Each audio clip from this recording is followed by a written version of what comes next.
പാറശാല ഷാരോൺ വധക്കേസിൽ പ്രതി ചെയ്ത കുറ്റം തെളിയിക്കാൻ നിർണായകമായത് പോലീസ് ശേഖരിച്ച തെളിവുകൾ. ആദ്യഘട്ടത്തിൽ ഫലപ്രദമായ രീതിയിൽ തെളിവുകൾ ശേഖരിച്ച പോലീസ് സംഘമടക്കമുള്ളവരുടെ കൂട്ടായ പ്രവർത്തനത്തിന്റെ വിജയമാണ് കോടതി വിധിയെന്ന് പ്രോസിക്യൂഷൻ പ്രതികരിച്ചു. പോലീസ് ശേഖരിച്ച തെളിവുകൾ കൃത്യമായി കോടതിയിൽ അവതരിപ്പിക്കാനായെന്നും പ്രോസിക്യൂഷൻ കൂട്ടിച്ചേർത്തു. കേസിൽ പ്രതി ഗ്രീഷ്മയ്ക്ക് കുറ്റം ചെയ്യാനുള്ള പ്രേരണ എന്താണ് എന്നത് പ്രധാനമായിരുന്നു.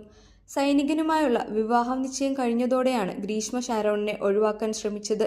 ഇത് കണ്ടെത്താൻ ആദ്യഘട്ടത്തിൽ തന്നെ കഴിഞ്ഞു.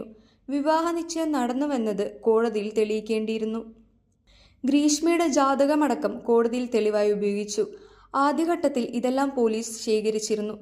ഗ്രീഷ്മയെ വിവാഹം കഴിക്കാനിരുന്ന സൈനികന്റെയും കുടുംബത്തിന്റെയും മൊഴിയെടുക്കുകയും ആൽബം അടക്കം ശേഖരിക്കുകയും ചെയ്തിരുന്നു. വിഷം വാങ്ങിയ സ്ഥലത്ത് പോയി പ്രതിയുമായി തെളിവെടുത്തു. കൊലപാതകത്തിനു ശേഷം വിഷക്കുപ്പി ഒളിപ്പിച്ച സ്ഥലത്ത് മൂന്നാം പ്രതിയുമായി ചെന്ന് കുപ്പി കണ്ടെത്താൻ കഴിഞ്ഞു. കുപ്പിക്ക് മുകളിലെ ലേബൽ ഇളക്കി കളഞ്ഞിരുന്നു, അതും കണ്ടെത്തിയിരുന്നു.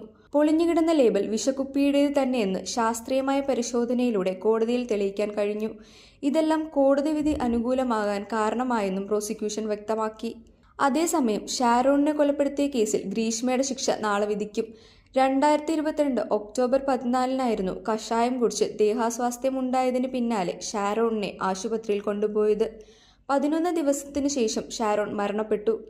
2021 ഒക്ടോബർ മുതലാണ് ഇരുവരും പ്രണയത്തിലാവുന്നത്. 2022 മാർച്ച് 4 പട്ടാളത്തിൽ ജോലിയുള്ള ആളുമായി ഗ്രീഷ്മയുടെ വിവാഹം ഉറപ്പിച്ചു. പുതിയ വിവാഹാലോചനയ്ക്ക് പിന്നാലെ ഷാരോണുമായുള്ള ബന്ധം ഉപേക്ഷിക്കാൻ ഗ്രീഷ്മ ശ്രമിച്ചെങ്കിലും ബന്ധത്തിൽ നിന്ന് ഷാരോൺ പിന്മാറിയില്ല. ഇതിനു പിന്നാലെയാണ് ഗ്രീഷ്മ കൊലപ്പെടുത്താനുള്ള ശ്രമം തുടങ്ങിയത്. ജ്യൂസ് ചാലഞ്ച് നടത്തി പാരസെറ്റമോൾ കലർത്തിയ ജ്യൂസ് ഷാരോണിനെ കൊണ്ട് ഗ്രീഷ്മ കുടിപ്പിച്ചിരുന്നു.